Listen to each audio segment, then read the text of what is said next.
Hi hello வணக்கங்க. இன்னைக்கு ராத்திரி சாப்பாடு வெடி குட்டி மீன் பத்தில நம்ம இன்னைக்கு எங்கள் வீட்டு ஹாலில் வச்சு தான் சாப்பாடு வெடி பார்த்துக்கோங்க. அதுக்கு முன்னாடி ஸ்வீட் எடு கொண்டாடு கிட்ட கட்டுமா.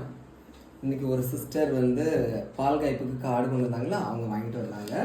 அப்புறம் சாப்பிட்றதுன்னு பார்த்தீங்கன்னா ஒரு முருகல் தோசை பொடி, அப்புறம் வந்து ஒரு முட்டை. சரியா?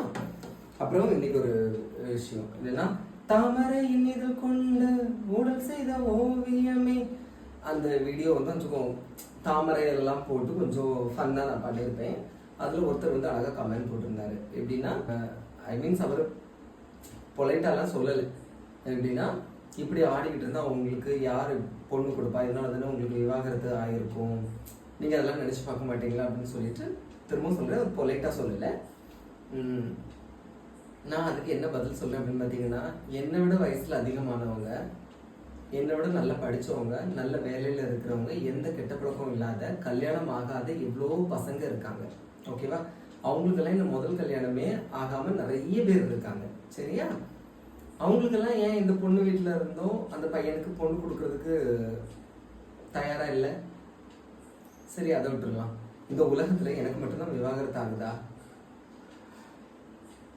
எனக்கு சத்தியமா அது புரியல. ஓகேவா? நான் இப்படி ஆடுறேன் பாடுறேன், எனக்கு வந்து பொண்ணு கிடைக்கல, விவாகரத்து ஆயிடுச்சு. என்ன மாதிரி ஆடாதவங்களுக்கு பொண்ணும் கிடைக்கல, விவாகரத்தும் என்ன மாதிரி ஆடாதவங்களுக்கு ஆகுது. ஏன் காரணம்? மனசு கொஞ்சம் மூளையோட என்ன செய்யணும், செயல்படணும். சரியா?